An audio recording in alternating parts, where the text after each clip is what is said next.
Hello, I'm Meg Kramer. Jessamine Edwards is with me. I'm here. In person! We're here together! This is the Surviving UX podcast. This is our final mini episode of our series on how to get ready for a conference. And first of all, we're here together in person, which is amazing. It's crazy because it's only been 5 short years since we've seen each other. And I fully expected like everything to go wrong, and we both arrived here. We made it. We did it, and looks like we're still on the hook for giving the talk. Meg is feeling humidity for the first time. That's true. My hair poofed a little bit, I would say. Yeah, moisture is a good thing. Well, I'm excited to be here. I can't believe we're here. This has been like an abstract idea in the distant future. And also it feels a little naughty to be here because I'm kind of skipping out on a big event at work right now. Oh, really? That's okay. Well, first off, what makes you excited? Like, what do you feel is exciting? I'm excited because we're in North Carolina, which is not a place I spend a ton of time outside of vacations at the beach. And it's just a new city. It's a cool place. I rode the train in last night and we went all through, the town, and it was just really charming and cool. Like, you also went back in time because you were in a sleeper car. Sleeper car? I was in a sleeper car in a roomette, which is like being in a tiny little closet. And you said your sink folded up. Tell us about the UX of a sink that folds. Of this. My husband told me that this is something that's been around for a long time on trains, but basically it folds down. There's, normal handles, but then the sink itself doesn't have like a drain. It just is like a basin that's sort of flat and open on one side, and then when you fold it up, all the water dumps into the back, and there's like a trough. Like a trough in the back, and it all sloshes back in there. Interesting. It's extremely strange. Would you see this anywhere else other than a train? I've never seen it anywhere else. Yeah. I kind of hope I never see it again. Okay, it's not a good experience. You would say the water doesn't drain away while you're washing your hands. It just kind of pools into a bowl of gross. And then, but it does tell you how much water you're using. It might reduce water usage. Because I did kind of like, okay, I'll just keep using this water because it's not draining away, so I'll just kind of use it to rinse or whatever. But it was very interesting. So, yeah, I wonder if they have these kinds of things in other small spaces other than trains. It was a very designed space. There were steps to this top bunk. There were seats that slid together and made like a flat lie-down bed. There were plugs. There was a trash bin. There were reading lights, regular lights, night lights, ambient lights, ceiling lights, like all these different lights that you could pick. There was curtains, top curtains, bottom curtains. I mean, it was very cool. And it just was another world. I really enjoy going places where it is overly designed, or you can tell there was a lot of design effort put into to what you're doing. And for that, it's mostly about designing within like constraints. You want to pack as many people tiny space onto a train. But anyway, we're getting a little off topic. So you arrived by train. I arrived by spaceship is what it felt like. Oh yeah, like a one of those old steam trains with like the aluminum sides. I had some cardiovascular fitness in the in the Phoenix airport, because I had about 8 minutes to run from one gate to another gate. Nice. And so I got my heart pumping, but I made it and my bags made it. Yay. So not the too many system works. Calamities. Oh, speaking of, now this is becoming a podcast about cool designed things that we saw on our travels, but I used the baggage tracker for the first time. Where you can see like where your bag is, and I was appreciative for it because while I was on the flight from Phoenix to Raleigh, I wasn't sure my bag had made it. And so I started in my mind planning like, oh, I have only one shirt in my backpack. Like, what will happen? Yeah. Would I try to go get my bag from the airport the next day when I came in? Or would I just like, because I'm only here for 2 days. So what would I do? So I start going through all of the scenarios. Yeah. And then it occurred to me, oh, there is a way on the flight to track where your bag is. And so I did, I just type in my little confirmation code and it updated and it showed that my bag had been loaded. It was funny. It showed my bag had been loaded onto a plane in Phoenix. Oh. Wait. Like, that's all it said. So is this like a tile tracker or something that you had? No, it's through the airline. I saw it on my United flight the other day, but I didn't have anything checked. And then on my American flight, I saw it again, and it's by the airlines. Oh. But all it says is baggage loaded onto a plane, baggage loaded off of the plane, baggage loaded onto a plane, baggage loaded off of a plane. It didn't have. So there's no like a blue dot thing that you're following it. Okay. No, like no. A pet Although that would something. that would be interesting because obviously then you'd want it. This is more like tracking a package. Yeah. Okay. There was a man. Speaking of tracking, there was a man on my flight who dropped his AirPods at some point, and so after we landed and we were in the back of the plane, so it took forever to deplane. He decided that he would do the Find My iPhone or iPod thing. Okay. Not iPod. Find My earbuds. Earbuds. What was I saying? Yeah, earbuds. So he lost his earbuds. When you say earbuds, I think of a dog. Yeah. I don't know. There's a movie, but yeah. Not to it's get you earbuds. sidetracked. Is it earbuds? I think it's Airbud is the movie. Airbud, yeah. Anyway. Okay. So anyway, the guy just keeps ringing and ringing and ringing this thing over and over and over again. He's not trying to find it because he can't. We're all stuck stuck there until the people leave, and he keeps ringing it. And after a while, I realized that I guess he's doing it because he's trying to get whoever it is nearby to try to find it for him, I guess. So the AirPods start beeping? Yeah.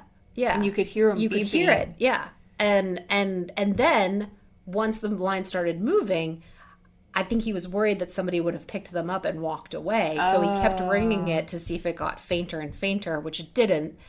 Anyway, I left the situation before I know if his earbuds very ever got aggravating. AirPods, that's what they're called. AirPods. Not Airbud. Airbud is the movie. AirPods is the I'm sure they went through that when they were naming it. AirPods, yeah. Earbuds. Anyway. AirPods. So, all right. So back to the conference. You're excited. You're feeling a little naughty. Is that what you said? Yes. Naughty? Because you're escaping. Yeah, I feel a little bit that way too.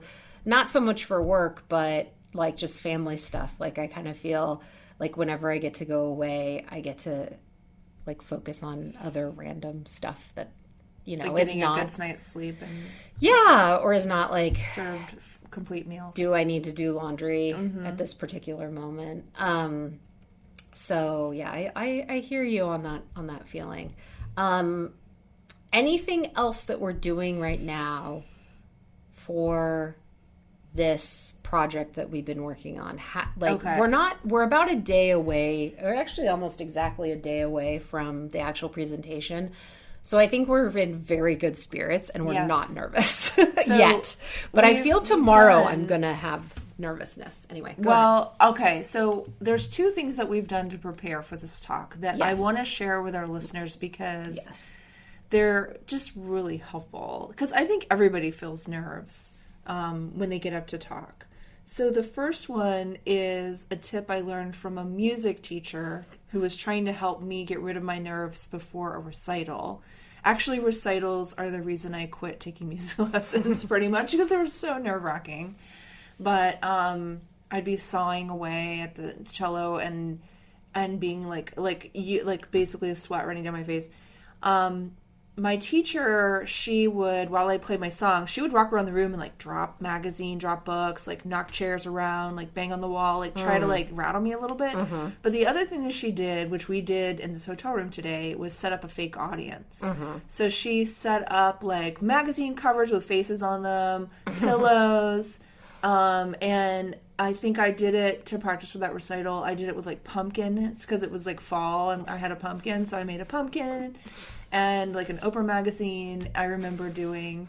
And then we did it today with pillows. We took all the pillows off our hotel room bed and put them in the chairs to be our audience. And we faced the chairs and gave our talk to the pillow audience. And so that was pretty cool. That was actually kind of funny. Yes. We should have taken a picture. I know, right? Well, this is not too late. And then the other technique that we did. It's not too late to reset up our pillow audience. Pillow audience. The other thing that we did that I thought was really helpful, I just learned this last week at our team offsite, and I'm going to give credit to the person who taught me this technique because her name is Sarah Cross. She owns a coaching business called Stand Tall, professional coaching, public speaking training. She's based in Minneapolis, and the technique was instead of notes, where usually like when I'm preparing for a talk, I'm typing notes or scribbling notes. She taught us to draw. And there's a couple frameworks she has. Some are more complicated, but the one I remembered from our workshop was past, present, future. And you basically do a very simple like stick drawing of what you're going to talk about, the story that you're about to tell. What happened, what's happening now, and what's gonna happen. And that has stuck with me, and we've done it for this talk because we have practiced many times. And I started drawing my notes and making it in a circle, past, present, future, with arrows around the circle. And Meg started doing it too in her sketchbook. And it has gotten us away from reading, which is how we were first doing it, like kind of reading the script and trying to memorize it, to telling the story. And it's definitely more natural. It feels like how people would actually talk to each other, or talk to somebody else if they wanted to convey something important to them. And it is legitimately a game changer. Jessica told me about this 2 days ago, and I was like, why have I never thought of this before? I'm such a visual thinker. Only visual things stick in my mind. Yeah. Even with words themselves, the words are just the visual representation of a word. Like there is a joke from a television show, New Girl, where one of the characters says that he's not sure that he really has ever learned how to read. He just is convinced he's memorized a lot of words. And for me, I feel like I've just memorized how words look. And that's how I know how to read. That I've memorized a bunch of... Sight reading is what that's called. I've just memorized a bunch of like images that translate to words and what they mean. And so that's how I also used to do presentations, is I would try to just have like keywords that were really large so that if I did get off, I would know the next thing to go to, but they were just visual indicators like of the next, the next, thing to hit. And this has totally changed that for me. And it's nice to have something that is a little bit more close to even my thought, because my thought feels visual too. So anyway, total game changer. Can't believe like I haven't done this before. Just really cool. A very cool thing to share. I love it. It makes me want to take this course with her and like learn all of her techniques, which I'm sure are like proprietary or whatever. But like the drawing of your bullet points. I never thought about that. It works. Try it because it's helped me too a lot getting ready for this. Because I do want to tell a story. Like I think that's one of the things I don't want to do for our talk, is to just lecture. I don't want to be up there lecturing. I want to tell something that people will remember and be like, oh yeah. And I like because I like that you have brought that to our talk. Early on, you were saying we need to ground this in stories of the people that we've heard and the people that we've talked to, not just our experience, but also their, also them, but then also invest in telling stories.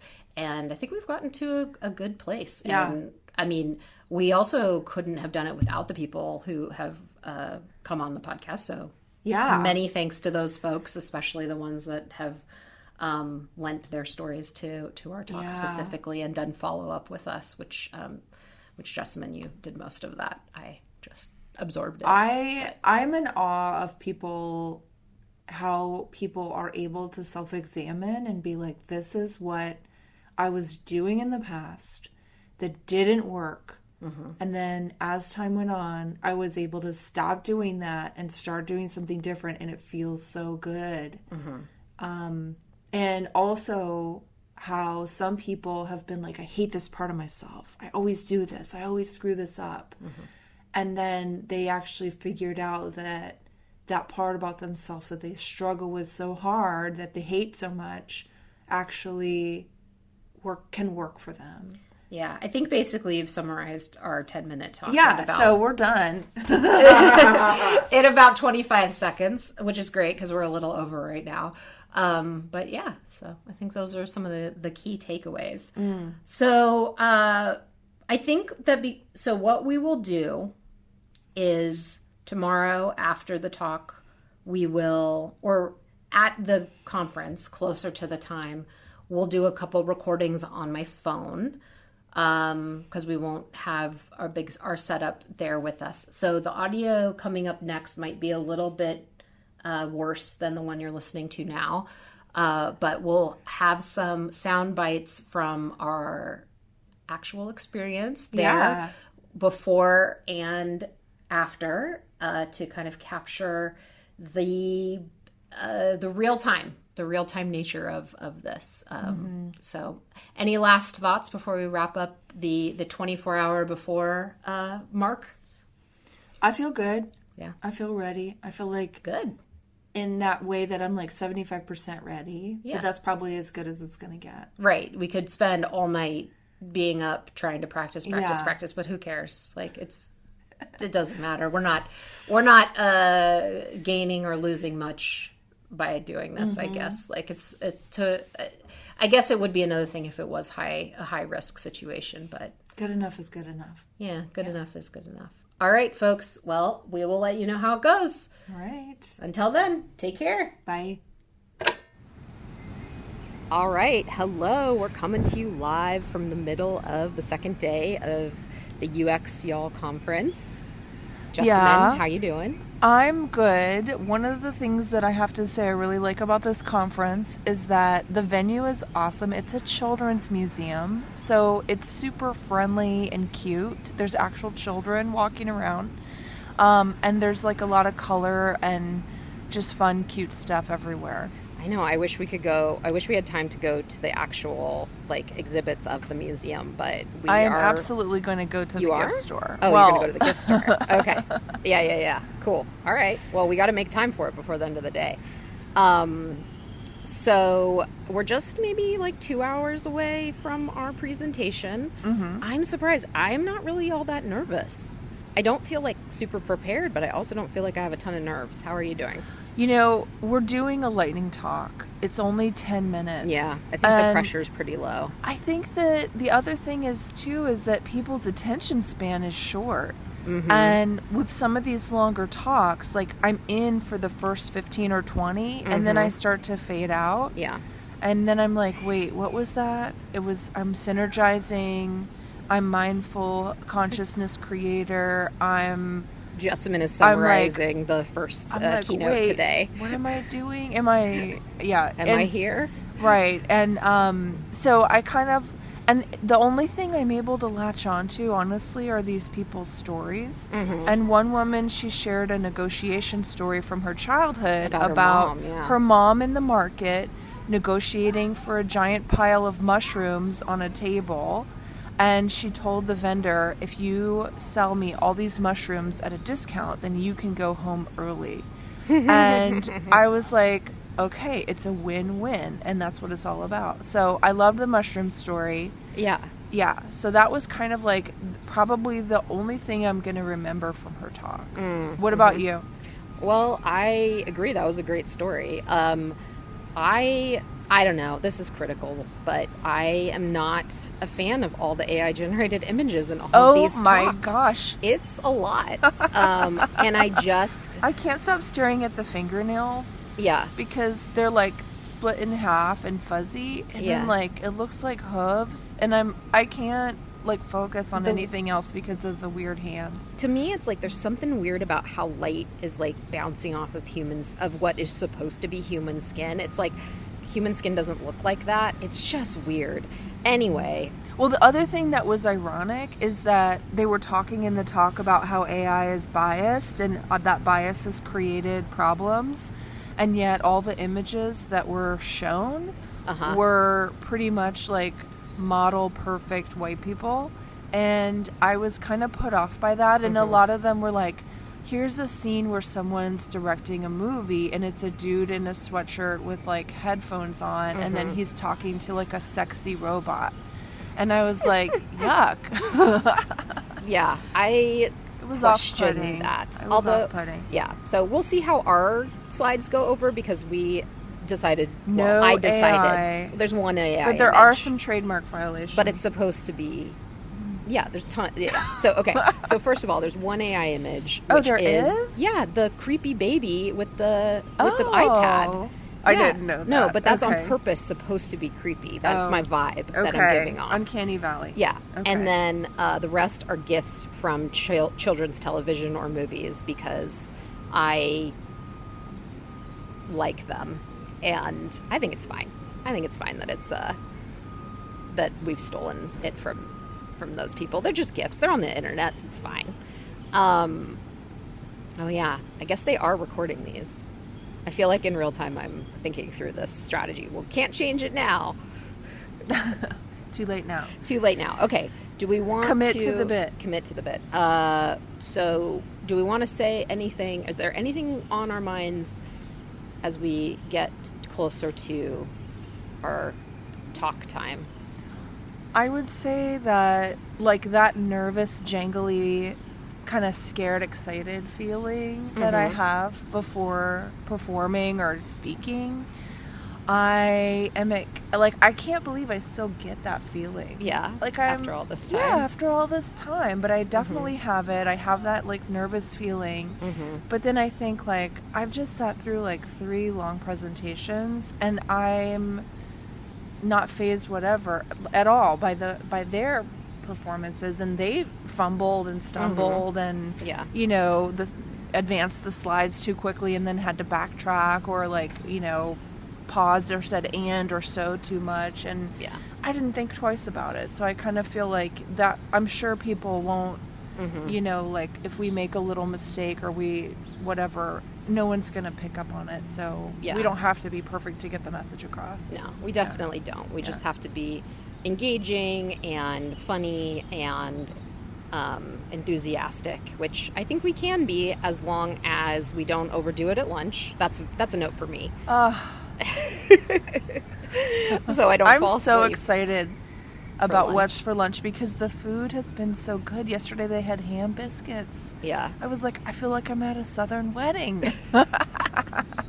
Yeah, I think we'll do some reflections in a real episode, not in the atrium or walkway of this children's museum with birds chirping behind us later. But I think the one takeaway is that Jessamine and I do really like these kind of boutique, bespoke UX UX conference experiences. There is definitely something to them.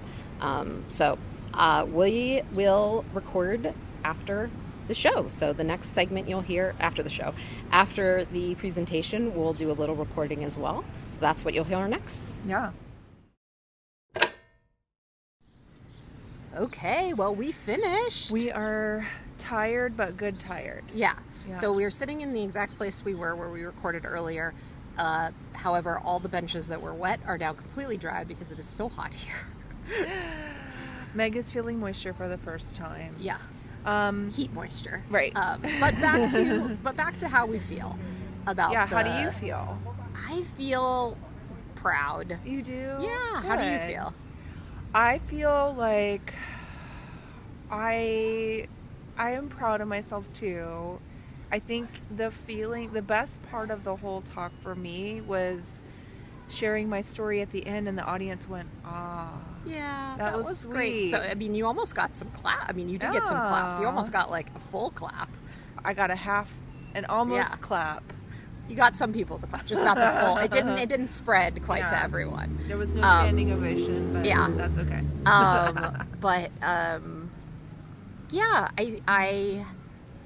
After I felt like, man, like, we did a big thing, and that felt really good.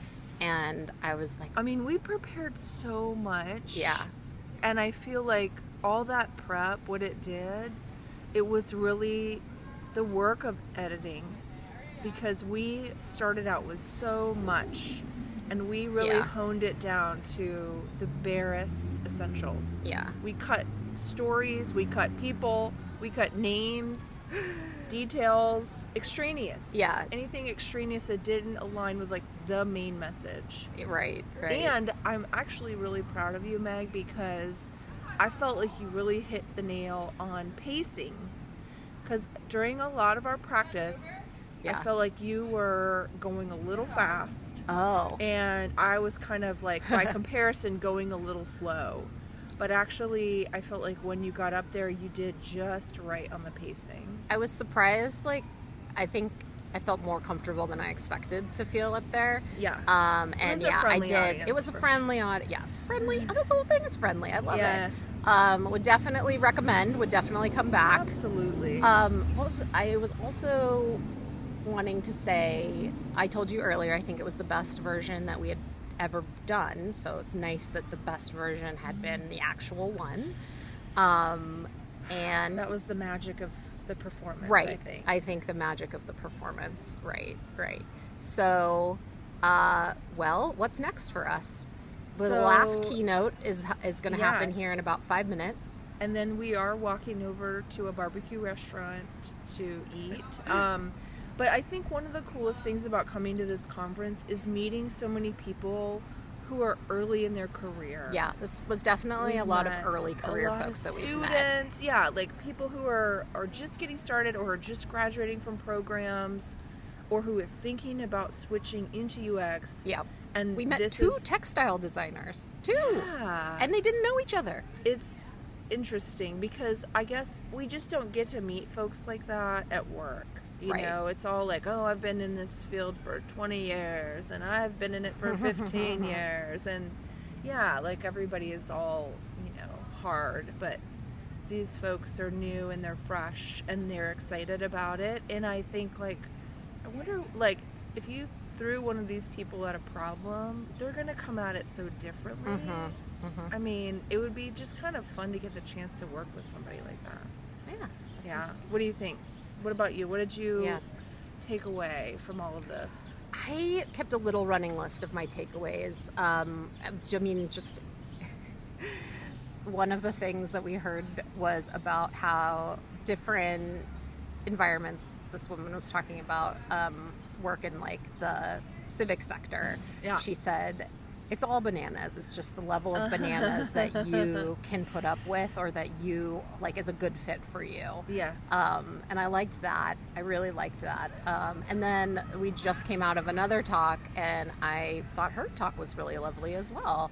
So just talking about kind of similar to sentiments that we had, but extrapolating a lot more on kind of how to turn your losses into lessons. Anyway. Her stuff was great. So yeah, a lot of good takeaways. I think we'll have more reflections on the conference overall later.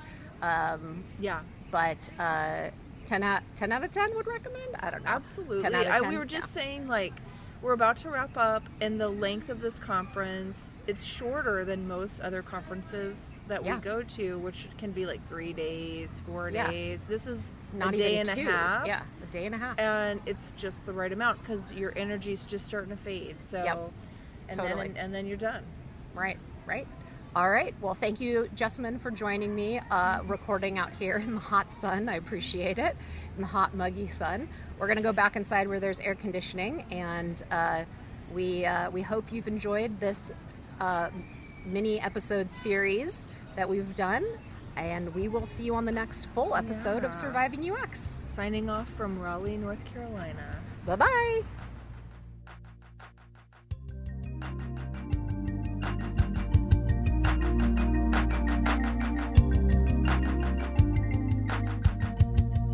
This concludes our mini-episode series on what it is like to prepare for a conference talk. Thanks for coming along on this ride for the last 5 weeks. Surviving UX is hosted and edited by Jessamine Edwards and Meg Kramer. Our theme music is Opus Number 1 by Tim Carlton and Derek Deal. We're off in search of some more ham biscuits to celebrate a job well done.